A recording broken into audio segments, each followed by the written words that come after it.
Oke,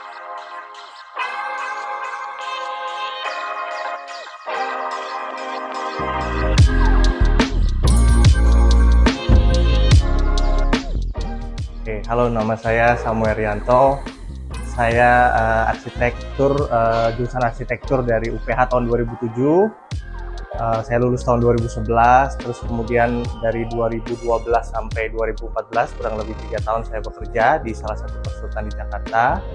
Baru dari 2014 sampai dengan sekarang saya mendirikan kantor sendiri sebagai konsultan dan juga ada divisi kontraktor juga.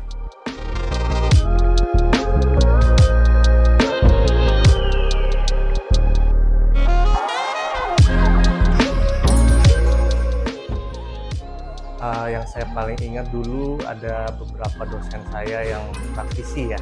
Dulu ada beberapa yang mengajar saya seperti Pak Almarhum Ahmad Juhara, kemudian ada Pak Sukendro, tambah lagi dengan beberapa dosen yang masih dengan sekarang Pak David, Susi, Pak Undi, dan lain-lain.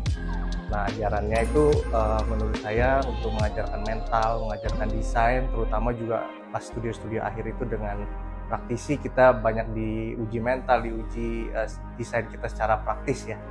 Kurang lebih sih itu yang paling teringat dan bisa dibawa sampai sekarang.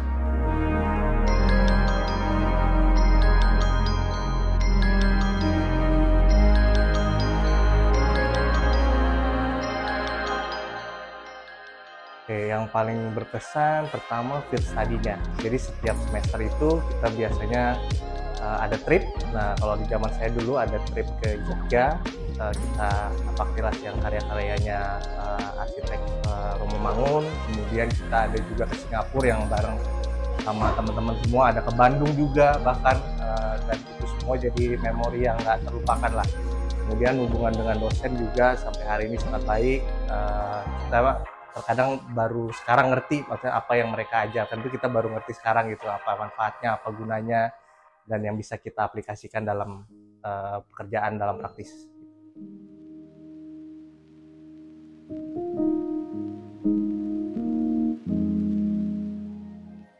Nah, jaringan ini juga satu yang paling penting dan biasanya anak-anak arsitek lupa ya. Nah, ini paling penting itu nanti begitu praktek kita punya teman yang kerja di profesional A, teman lain lagi yang di profesional B, profesional C. Nah, itu yang bisa kita jadikan tukar pikiran, ngobrol mengenai pengalaman, mengenai karya-karya tertentu yang bisa kita diskusiin gitu.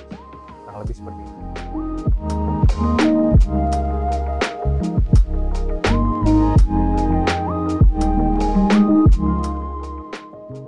UPH secara itu biasanya di mata kuliah umumnya ya ada pelajaran seperti itu, dibantu dengan, saya ingat benar waktu saya baru lulus pun saya ada ngelamar di luar negeri pun sangat disupport sih sama bagian dari tim admin maupun waktu itu kajurnya Pak David ya, waktu itu yang bikin surat dan lain-lain, sehingga waktu itu saya baru dinyatakan lulus tapi sudah bisa dibantu bikin surat menyatakan bahwa ini lulus meskipun belum diwisuda, seperti itu yang saya ingat sih.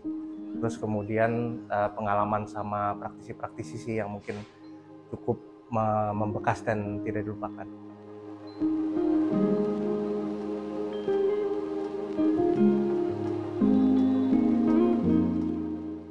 Gambaran besarnya jadi mungkin belum banyak material kontainer ini di Indonesia yang dijadikan hotel dengan skala kamar yang besar, kemudian dengan tipe kontainer 40 feet yang high cube itu belum ada di Indonesia.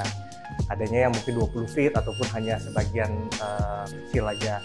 Nah, yang kami coba buat di sini adalah kurang lebih 180 kontainer itu dijadikan sebuah hotel.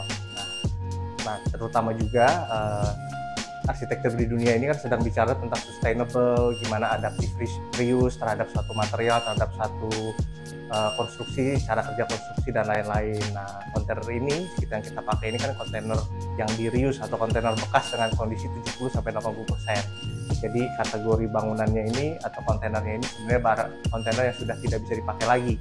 Jadi kalau kontainer yang 40 feet high cube ini kebanyakan adalah impor bukan ekspor ataupun pengiriman antar pulau di Indonesia. Kalau yang di Indonesia kebanyakan yang 20 feet saja. Nah, ini mungkin jadi sebuah keunggulan dari bangunan Kubik Hotel ini dengan menggunakan barang-barang yang bekas tapi bisa menghasilkan arsitektur yang unik, yang cantik, dan juga secara cost murah, secara waktu juga bisa lebih cepat.